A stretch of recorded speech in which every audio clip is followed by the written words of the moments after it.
Hey all winter season start ஆகிட்டு நான் கொஞ்சம் என் செடிங்களை பராமரிக்கிறதே விட்டுட்டேன். அது பாட்டு காடு போல் என்னமோ வளர்ந்து நிற்கிது. அது ஒரு நாள் கேர் பண்ணணும். பார்க்கறதுக்கு பாவமாக தான் இருந்துச்சு. எனக்கு மார்னிங் பிரேக்ஃபாஸ்ட்க்கு என்னமா செஞ்சு தரேன் அப்படின்னு கேட்டேன். அம்மா உனக்கு கலக்காக்கொட்டை சட்னி இட்லி செஞ்சு தரேன் அப்படின்னு சொன்னாங்க. எனக்கு ரொம்ப பிடிக்கும். சுட சுட இட்லி கலக்காக்கொட்டை சட்னி வச்சு சாப்பிட்றதுக்கு ரொம்ப சூப்பராக இருக்கும். யாருக்கெல்லாம் இந்த காம்போ பிடிக்கும் அப்படின்றத கமெண்ட்டில் சொல்லுங்கள்.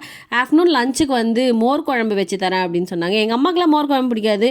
ஆனால் நான் வந்து அவ்வளோ இஷ்டமாக சாப்பிடுவேன். மோர் குழம்பு சாதம் அது கூட வந்து உளுந்த வடை இருந்தால் செம்மையாக இருக்கும். வேற என்ன காம்போ நல்லா இருக்கும் அப்படின்ட்டு கமெண்ட்ல சொல்லுங்க.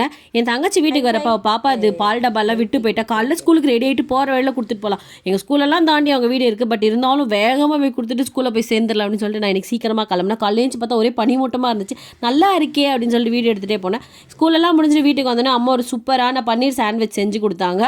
செம்மையாக இருந்துச்சு. இதனோட ரெசிபி வீடியோ வந்து நான் நெக்ஸ்ட் வீடியோவில் கண்டிப்பாக போட்டுறேன். இது வீட் பிரெட்டில் செஞ்சாங்க. இந்த வீடியோ பிடிச்சிருந்தா லைக் பண்ணுங்கள், சேனலை சப்ஸ்கிரைப் பண்ணுங்கள். தேங்க்ஸ் ஃபார் வாட்சிங். Love you.